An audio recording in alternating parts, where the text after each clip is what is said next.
Thank you for coming to this forum session. How many of you do not know what the forum is?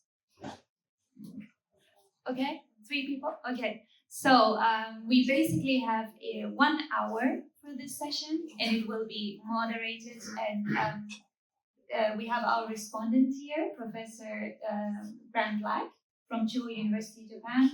He was introduced earlier. He's also the facilitator for the IURS. He's a vice president of IAFOR on the board of directors and also on the International Academic Board. He's been a longtime friend of Joe as well, personally, but also professionally. Thank you for being here, Professor Black.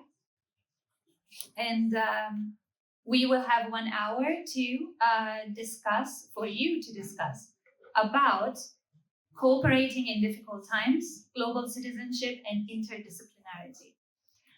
So I'm going to let Professor Black do an introduction to the topic. So,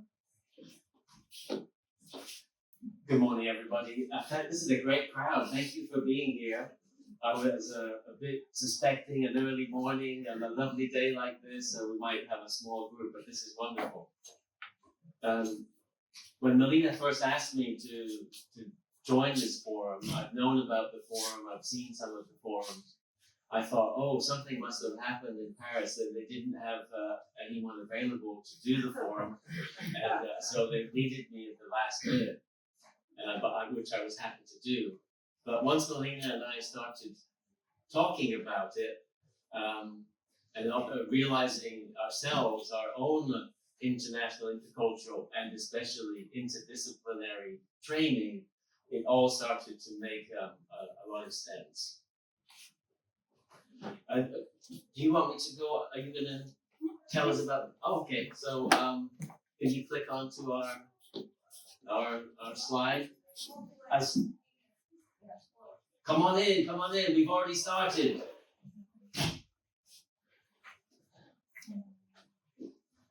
As part of our conversation, thinking about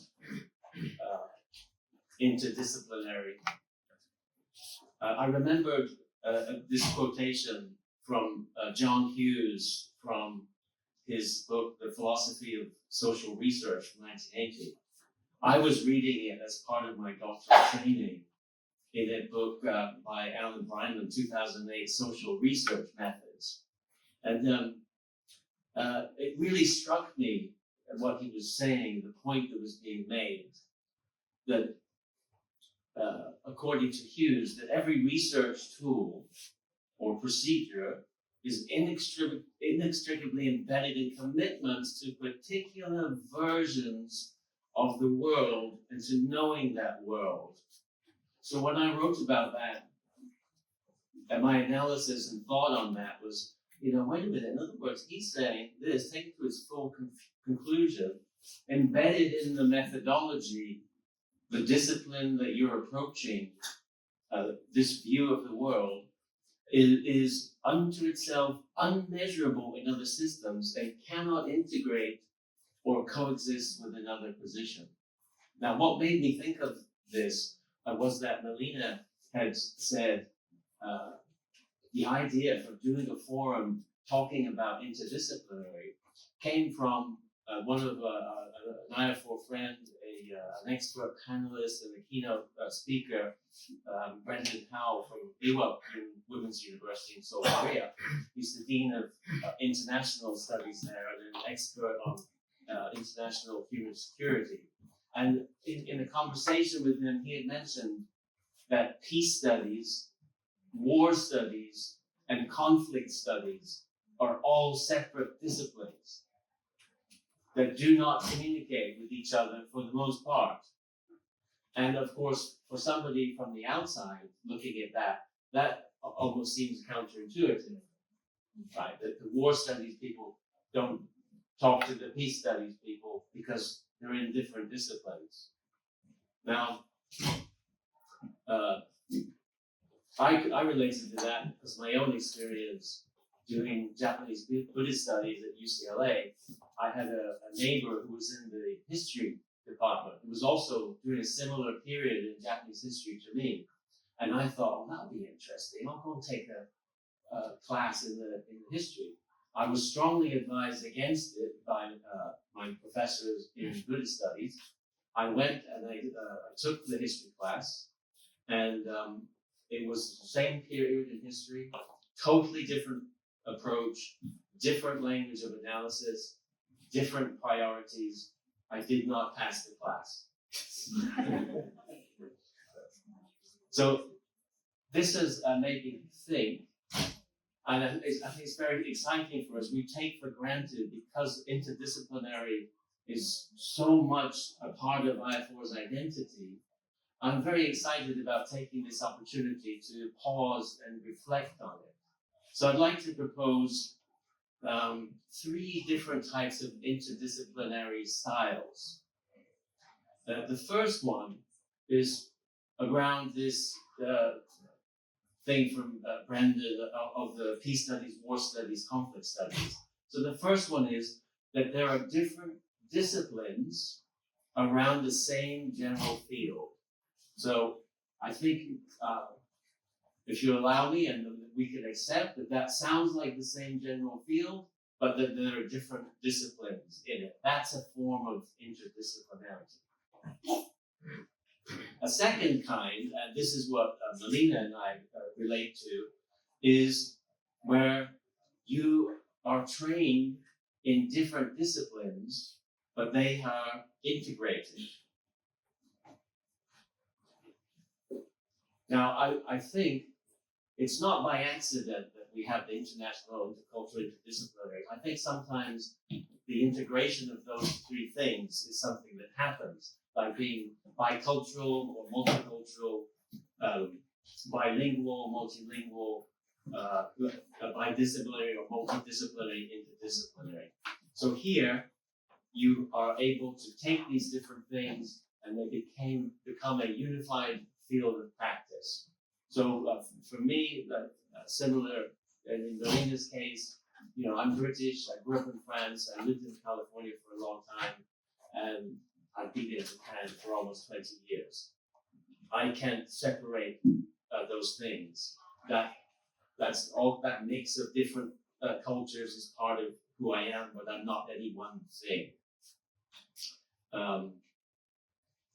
A third type is I'm calling field mutation type of thing, from engagement of 2 or more discrete disciplines that become united. Something like bioinformatics, self-driving cars, requires different disciplines to collaborate and come together. Sustainable architecture. So I'm proposing these 3 different types of interdisciplinarity. There are positives and negatives for each one of them. The positive for the first kind, the peace studies, war studies, conflict studies example, is high degree of specialization. Obviously, those feel very specialized. The negative for me is that you could say it's not reality congruent.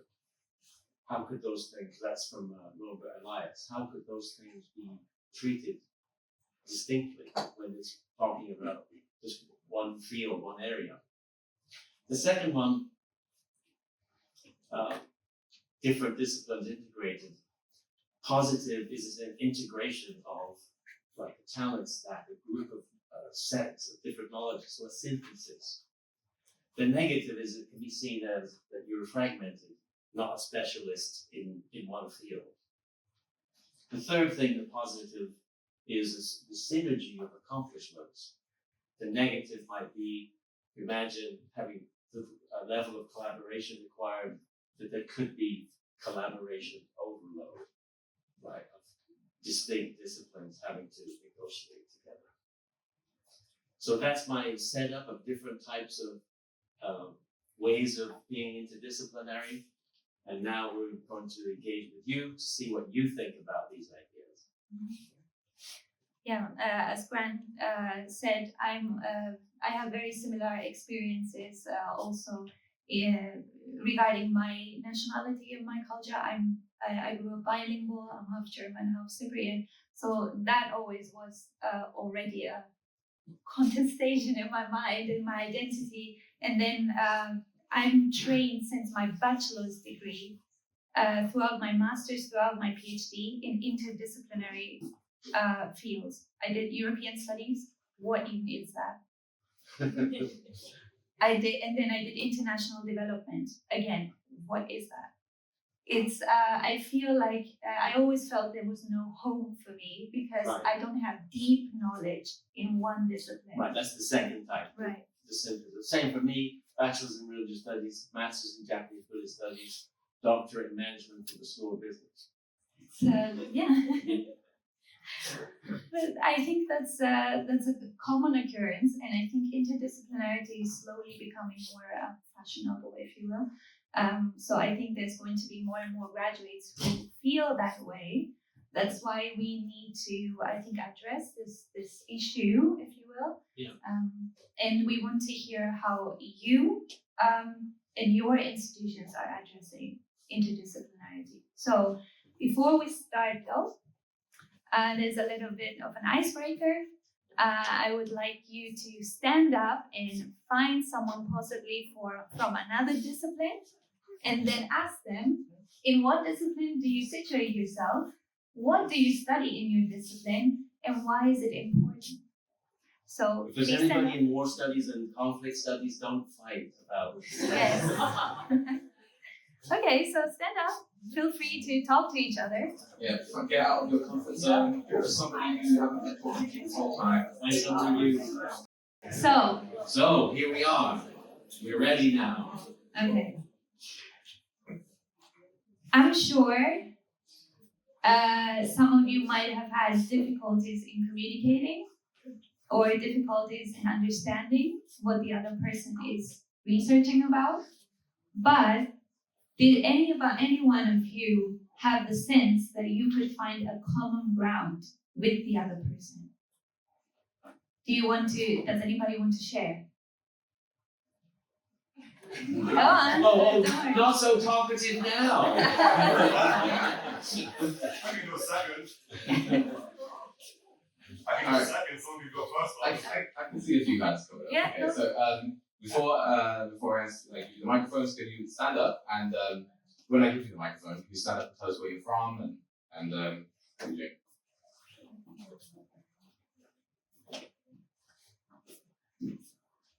Hi, my name is Opeyemi Paolualuko, not name. I'm from Nigeria, but I'm from the University of the Free State in South Africa. I spoke with Grace. Hi, everyone. I spoke with Grace. She's from the United States, and she lectures biology, but into education research right now and how they navigate. She's into the research entity with education. And that was what I could take. And at the end of the day, I'm like, wow, biology doesn't relate to me. Yeah, but then she says education research. That relates to me because I'm also into my research is on comparative education, and we're looking at history. I'm looking at history of disadvantaged students from certain communities and how they integrate in the university and all of those good stuff. And what she's doing makes sense. And I'm like, what are they doing in the West that we can integrate in Africa, in South Africa, because of our poor health result and all of this stuff. Thank you. Anyone else?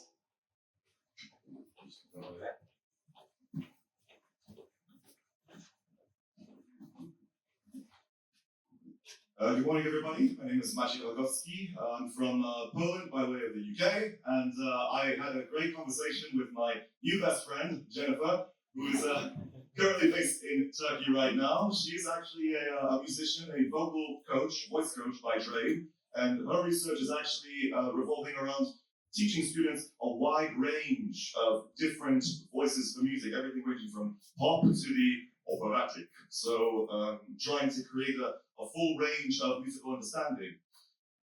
what's quite fun is that I myself, by my background, am quite interdisciplinary by trade because I'm actually an applied linguist, but I also teach media studies and media literacy, and I think that media literacy in many ways is something that connects all kinds of fields together because a lot of the information that we get, a lot of our outlook on the world, it is shaped by the media that we consume, but also the way that we consume that media. And in many manners, music itself is used as such an effective tool for the implementation of things such as propaganda and our outlook of the world. So already we see a great basis for some future research, so you can see our publication in the next coming months.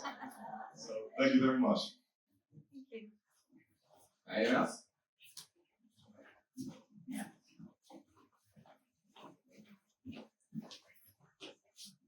Good morning, everyone. I'm Tammy, and I'm from Trinidad and Tobago, but specifically Trinidad. And I met Professor Zoran, and it is interesting because talking about our backgrounds, we realize that it is interdisciplinary, right? And he's in economics, the field of economics, and he's studying his research is to do with fintech and his accents if we understand that stuff. And I went back to my area on experience in economics and working with Delaware, who creates the world's currency, and they were doing research on changing our family of banknotes and what countries and regions they could pitch that type of sale to. So it was interesting that we have Jennifer as well, Dr. Jennifer Ramden. She as well got to talk to her a bit more of her background, which I thought was HR, but then she's an accountant too as well. So I guess her PhD research is in HR, and but she's an accountant. So it's wonderful to know that you can be so open to many areas and you don't have to be restricted to one field. I myself doing research in aviation, tourism, finance, and HR. So it's nice. It's really wonderful, and it opens you up in a different way, in a different creative way. So okay, bye bye. Thank you. Well, you can see that there's a lot of common ground between us, even though we come from different places. So that's already a good basis for discussion and dialogue. Yeah, it seems like as well. Once you frame it of thinking about this different types of ways of being interdisciplinary, and you start from that angle, you realize that we're engaged in much more interdisciplinary things than you would automatically assume. Well, now I hope you guys have a smartphone with a QR reading function. Then please scan this QR code, and you can participate in this poll.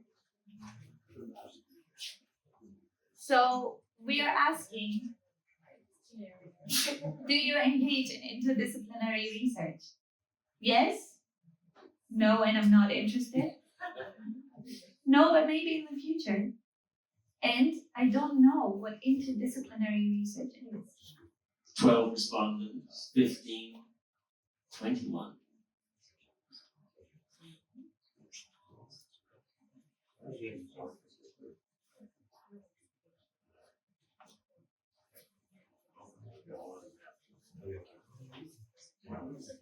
Past 30 respondents.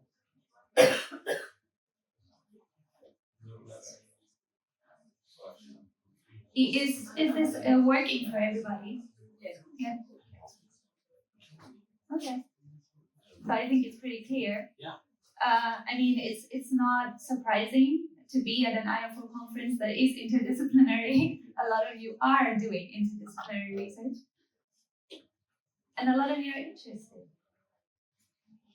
Okay. No, but maybe in the future. Why haven't you done interdisciplinary research until now? Does anybody want to share? I think it can probably be very difficult. Difficult. Difficult if you're in a teaching profession and you're overwhelmed with work as it is. Okay. To branch into another topic. Mm-hmm. I'll say this again. I think it's very difficult for a lot of faculty, just being, depending on what your faculty load is and how much free time you have to learning another subject. Especially if you're published or you're trying to publish and gain more in your field. You can usually be an expert in one thing or kind of a jack of all trades. But sometimes it gets hard to present yourself and sell yourself if you're a jack of all trades and not a lead expert in one thing. Right, that was the negative of being the fragmented, not a specialist. So it's looking to make the positive of being able to synthesize things and best represent your talent stack of different skills. Yeah, so years ago, like they don't have this program, but at the university where I did my undergraduate, I studied history, but there's something they offered as international relations, which was a combination of history, poli-sci, I think languages, and so it was sort of going along the line. And what they found, and I think you already pointed out, was the students were kind of coming out like educated a little bit in each field, but not really a specialist in anything. So it was kind of seen as almost like a failure because you were not properly educated in any sort of discipline, and so it was like, and that degree is now gone. But I was wondering if structurally, like if there was like if you had to get a degree and you were in order to receive a degree that you would ever have to do 2 majors or a major and 2 minors, that would be part of your education, and then right there that would address the issue of interdisciplinary research where just the university is requiring you to do that type of research. I don't know, and I guess because I did, like when I studied in Germany, that's what I did. It was my major was history, but my 2 minors were modern German literature and medieval German literature. So that kind of overlapped and learned a lot. I don't know if that would be some an answer to interdisciplinary. Well, in addressing the international relations thing being devalued, and that's precisely what we're talking about, is unless you recognize the power and the distinct usefulness of being able to have the synthesis of different skills, that represents a different kind of knowing, and you can apply a different type of knowledge. If you appreciate that, then the interdisciplinary has value. I wanted to say also in favor of the interdisciplinary research. I've noticed a trend now because of budgetary constraints and cuts. Even my university now, when they advertise a position, is no longer just management or finance, or they group in the areas actually for the position, and you're saying that you have to have a background in strategy, you have to have a background in ethics, you have also have a background in finance to apply for the post and to be shortlisted. So, and it is because of budgetary cuts and constraints. So this is a new trend as well in favor of interdisciplinary research. Definitely. Yeah. So we've heard some challenges like funding and budgetary constraints and not having enough time as an academic and do research in another field. And it's also the degree problem, like structure behind giving credentials. So these are your opinions that discouraged you from doing interdisciplinary research. But those of you who are engaging in it, what challenges did you experience?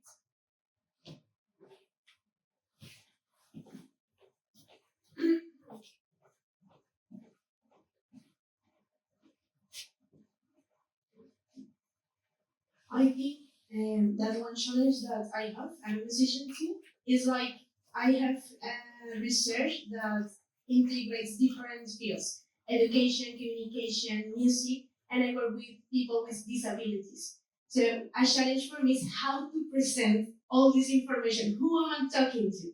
Because I can be too technical because I'm a musician, so I can talk like, this is what happened, but for, I don't know, a linguistic teacher is not going to understand because the word frame is too technical for a musician.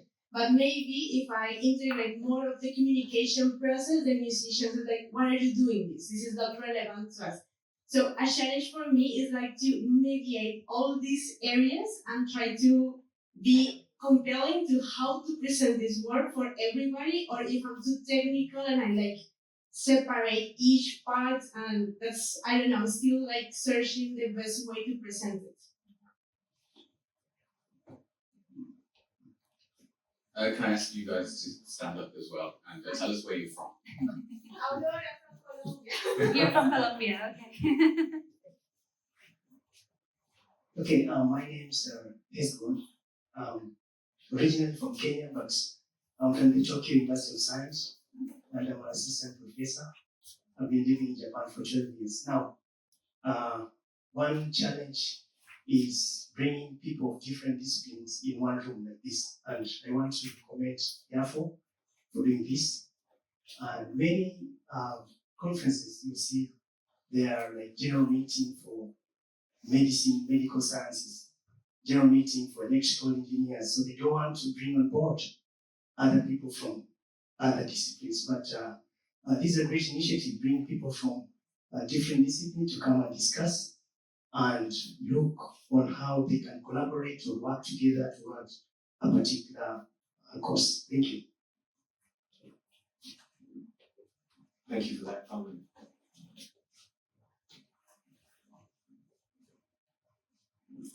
So I get nervous. Wow.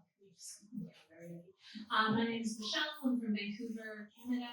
I find one of the big challenges is that some people have sort of that silo mindset. When you are an expert in your field, you can't imagine that anybody who's outside of your field has anything of value to add. But in fact, having that outside perspective and having various perspectives from various different disciplines, I think really sheds new light on the way that you do things, the way that you see things. So I think some people really get that and they see that value, but not everybody does. And lots of people I've worked with have sort of, said, oh, well, like, thanks for that perspective, but you don't know my field. And I think that's a shame. And so that's, I think, a challenge, is trying to shift that paradigm from thinking that our expertise, there's only value with other people who know our expertise, and actually seeing that there is value outside of that. So that's been one of my challenges. There's quite a lot of hands up, actually.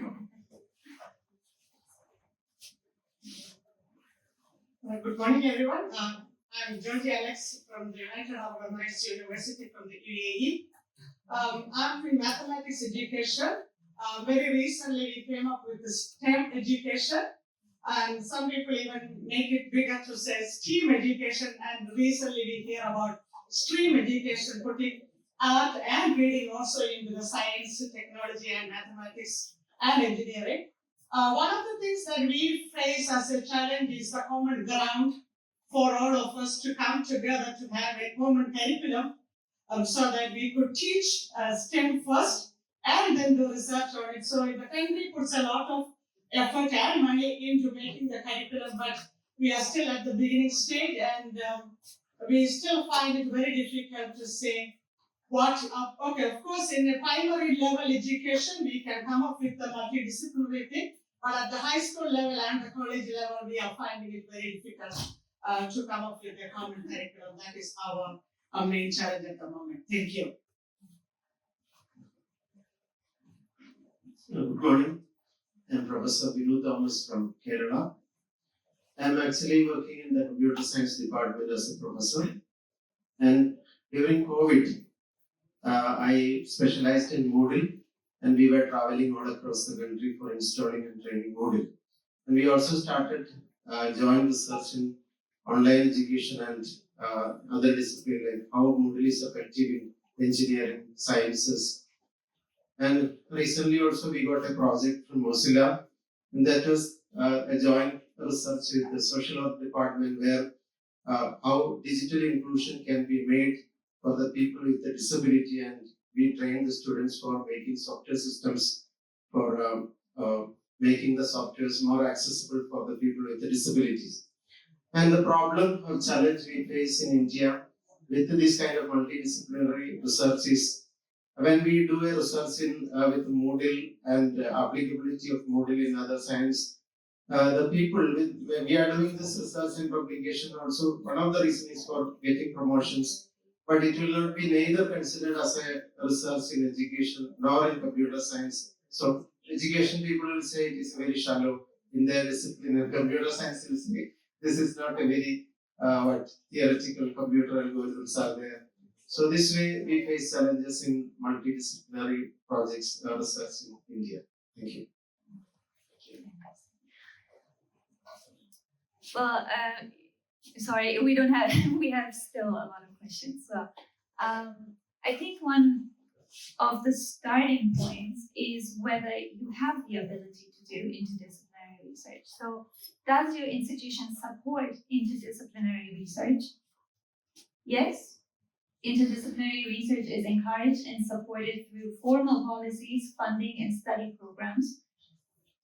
Yes, it is informally encouraged but lacks institutional infrastructure or funding. Or no, the institution primarily focuses on discipline-specific research, or I don't know.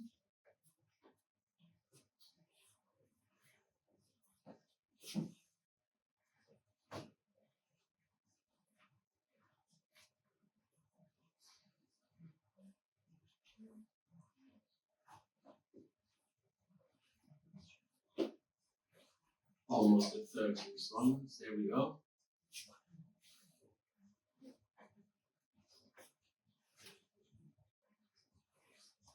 A bit more of a variety in our responses this time.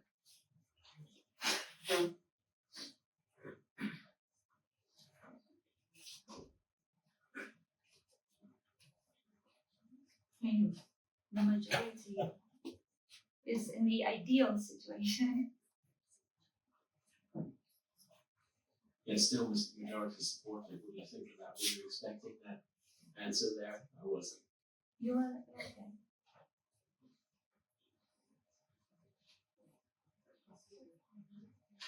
Alright, so it's a bit more than half. Yeah.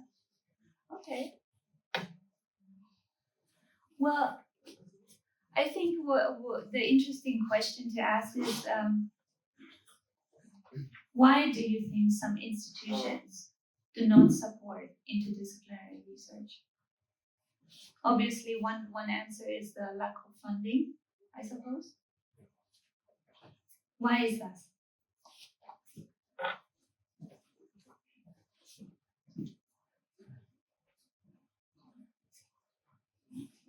Hello everyone. Actually, I am from Jamia Millia Islamia, India's top third institute, A++. So there is no fund issues. We are getting directly fund from government.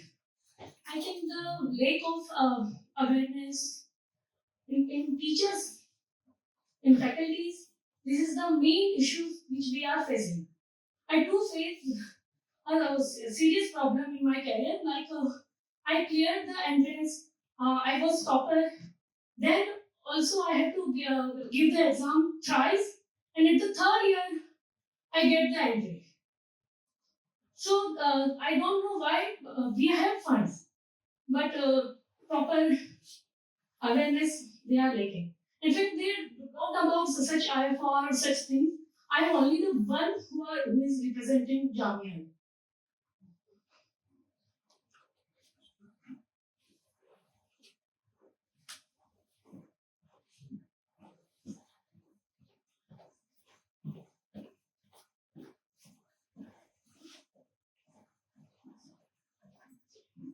Good morning. I'm Joy from the Philippines. So in the Philippines, mostly we have a problem with how do we approach research. Although research is very much encouraged in our country, but somehow within the government itself, the support, financial supports are quite fragmented. So for example, for the Department of Science and Technology, they only support and funds those that are strictly specific with these kinds of research. So therefore, within our universities, because of this kind of practice and policy, interdisciplinary research is encouraged, but it lacks institutional support as well because the funds also are given per department. So for example, I'm teaching theology, so I only get a funding with theology, under theology or philosophy.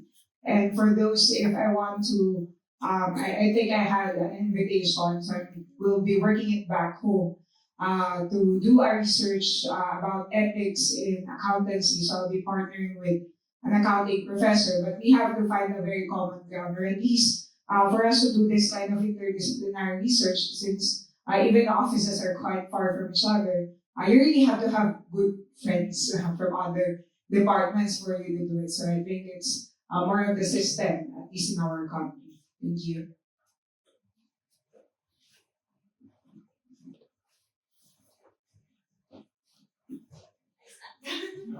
I presented. My name is Aurora from Colombia. I think in Colombia is a critical example because each government proposal is only for one discipline.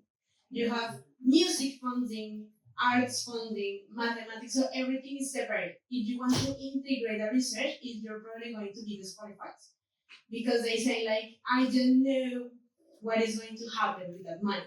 So it's difficult, especially in arts, because everyone think of arts like a product, like a concert, like something that they can show and is going to be part of the checklist of the government that they have to pass at the end of the year. So investigation, research in music, arts, theater, social movements is really poor.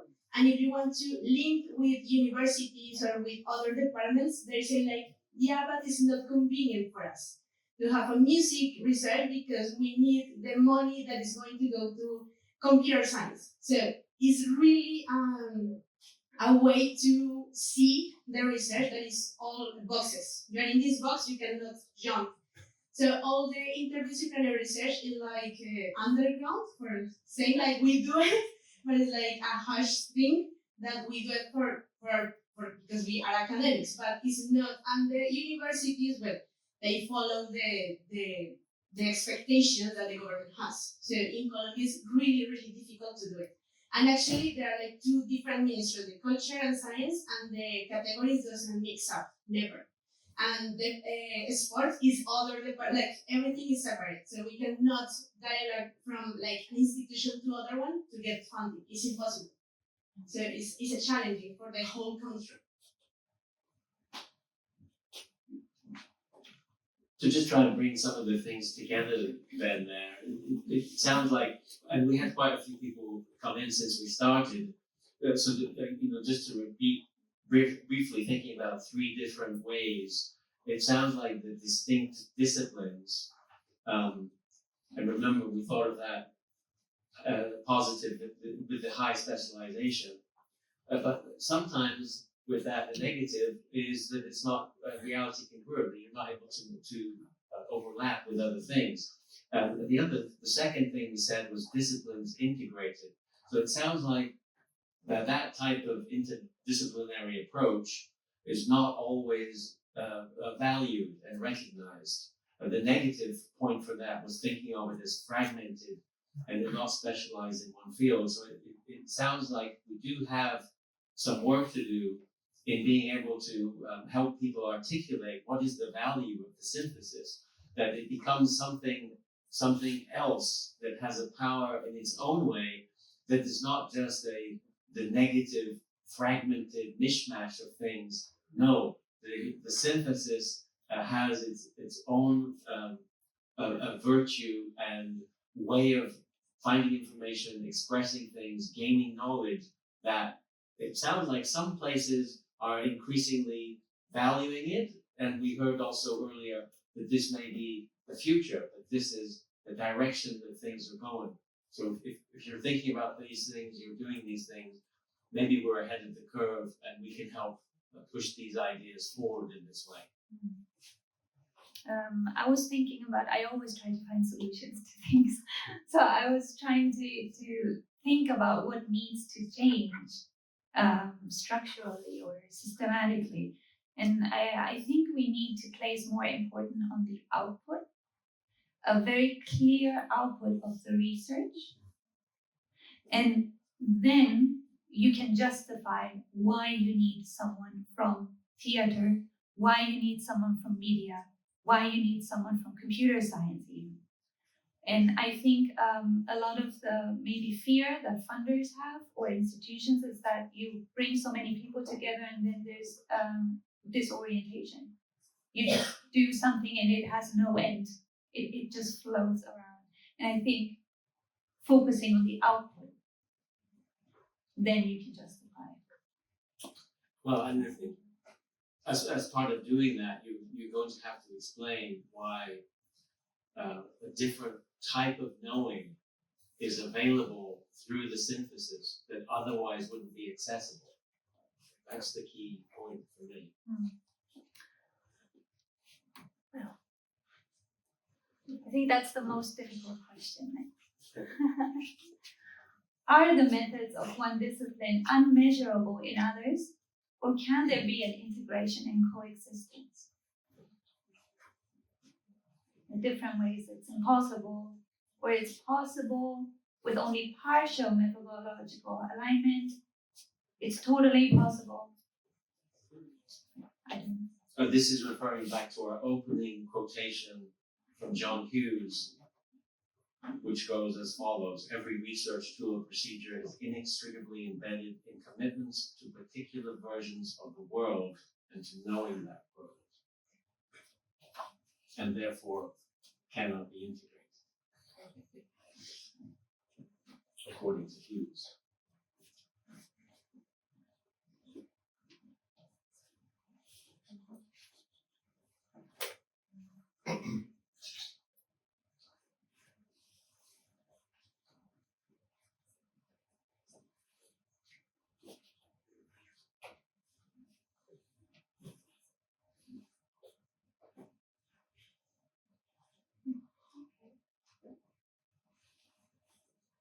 But the majority is very optimistic, I think.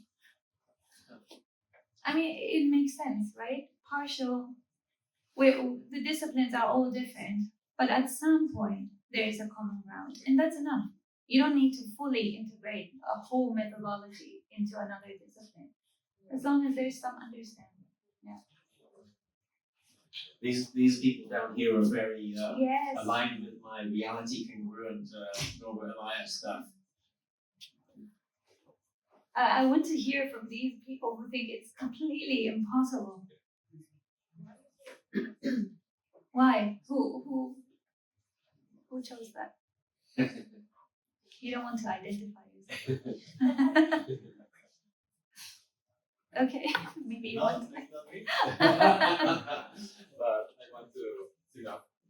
Hello, everyone, colleagues. My name is Juan Manuel Tapia from Mexico. And I think it's a reality that integration of is intercultural, that integrate not the disciplines, but the training files. In Mexico, we have a proposal that I call it the Nueva Escuela Mexicana, the new Mexican school, that forget the disciplines. Because in the traditional education in Mexico, we separate for maths, for languages, for arts, for science, for geography and history. And in 2022, we need to reorganize our system program education, and we applied 4 training files. We only have 4 training files for all the education, but initial to the bachelor. We have languages, we have training and scientists, we have ethics, naturalists, and geography, and we have the human to the community. These are the same files for the students went through away to the students whose formal education, and they're not separate to disciplines. They are to integrate. For example, in languages, we have arts, we have another languages that English, or the ancient languages like in our state, that is Purépecha, and they try to combine the knowledge, the context, not separately. They try to do a project, maybe a community project, a scholar project, or a class project, to integrate with another field. that be more proud on don't try to resolve a problem in their context. We forget disciplines and we do more activities with the human research. And I think it's a good opportunity to help the education and forget this traditional structure that may be love and work in results. Thank you. Thank you. That sounds very interesting.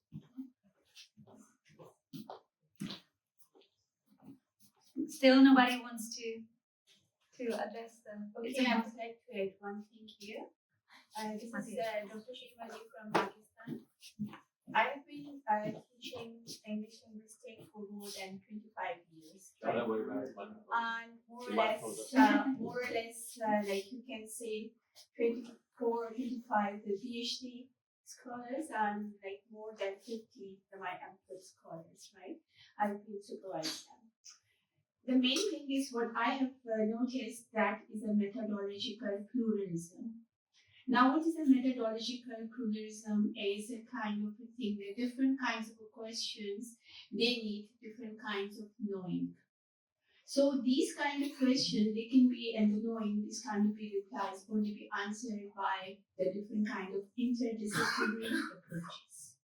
So we need to inculcate all disciplinary approaches. So my first point is here, you can say methodological pluralism. We should be believing in it. The second point is, okay, how can we complement the diversity? Now, what's the complementing diversity mean? Okay, like you can find some blind spots in some knowledge.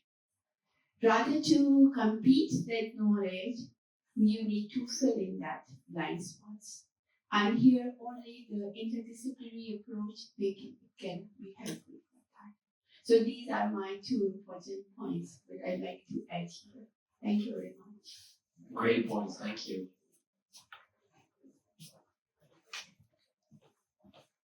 Anybody else wants to share? Is there anything you want to share? We have a couple of minutes.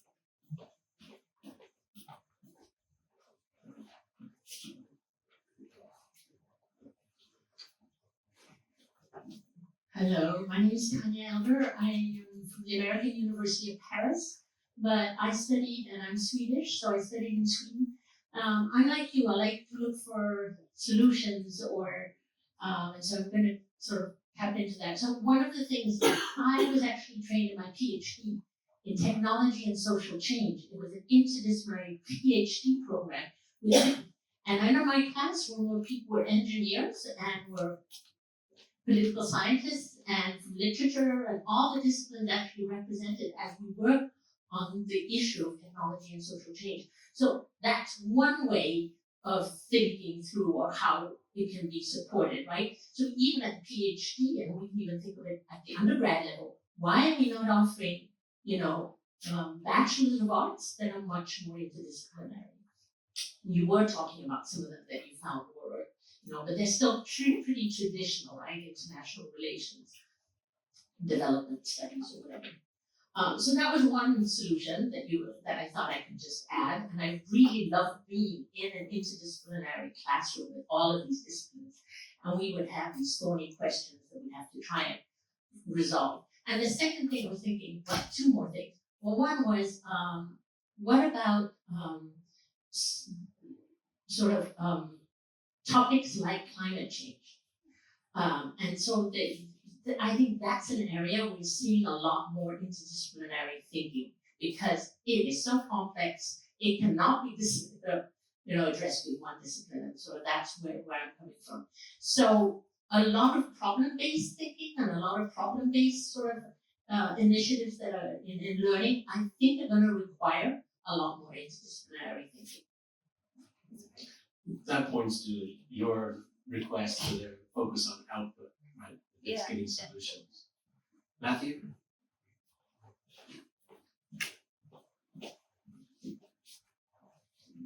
Morning, everybody. I'm Zoran. I come from Serbia. It's a small country here in Europe. But anyways, I was a bit confused at the start of the lecture and kind of made me realize that I think I'm extremely lucky. even if we put aside for the moment the proliferation of technology in basically every aspect of our lives and research and everything we do, coming from a mainly economic background, I'm extremely lucky that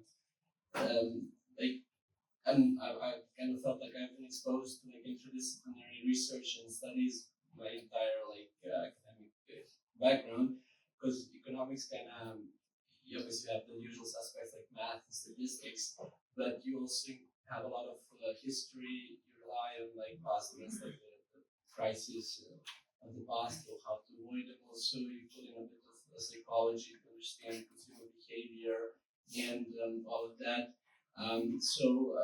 Like to be honest, so I was a bit confused, like how come there's not more like how is this still an issue? But anyways, just wanted to say that basically I feel lucky to be an economist. I think, and thanks for that point. I think that if you look at things through this interdisciplinary lens, that you get below the surface of many things considered to be discrete disciplines, you'll find that there are these pathways and other relationships that actually are there. There's one more at the back, and then.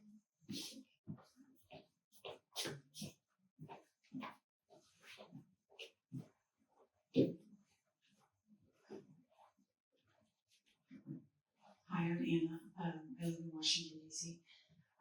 Just a kind of potentially obvious proposal, but if you're a subject matter expert who teaches, if you're a professor at a university who has students, you are already an interdisciplinary practitioner, right? The intersection of pedagogy and your subject matter is another wonderful area for you to engage in interdisciplinary scholarship.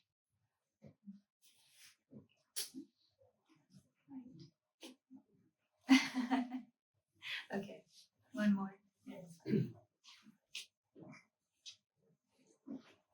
Hi everyone, I'm Chandler Miranda. I'm a professor at Moore University in New York. And I'm here with my colleagues who are part of the Internationals Network. And when we're thinking about interdisciplinarity, we're talking, even our conversation today has been really situated in the academy, in the ivory towers. And I think one of the goals of interdisciplinary research is impact, is problem solving, some of our motivations for doing it. And so when we're thinking about interdisciplinarity, we should also be thinking about what does that mean across sectors? What does that mean in terms of action research, or who our participants are, or how to work across sectors with nonprofits and NGOs. So that's all I just. Thank you. Well, thank you so much. I think that was a very fruitful discussion, and I feel like I found my home. I don't know about you. So yeah, I think we have a lot to change in terms of defining what interdisciplinary research is. What is the purpose of it? How can we structure it? Helping to frame and give voice to the positives. Yes. Yes, helping to communicate why this is the way forward. Mm-hmm. Okay. Well, thank you so much for being here. This is, by the way, a picture from last year's Paris conference. We were at a different venue. Yeah, thank you for participating. If you feel inspired by today's talk and you want to write a short essay, you can publish it at the Think magazine, the IAFOR Think magazine. If you scan the QR code in the corner, you can see what the Think magazine is. We publish short opinion pieces in there. You can also send multimedia if you're an artist or work with media, and to share it with the community. Yeah. Thank you so much for being here. Thank you for your time.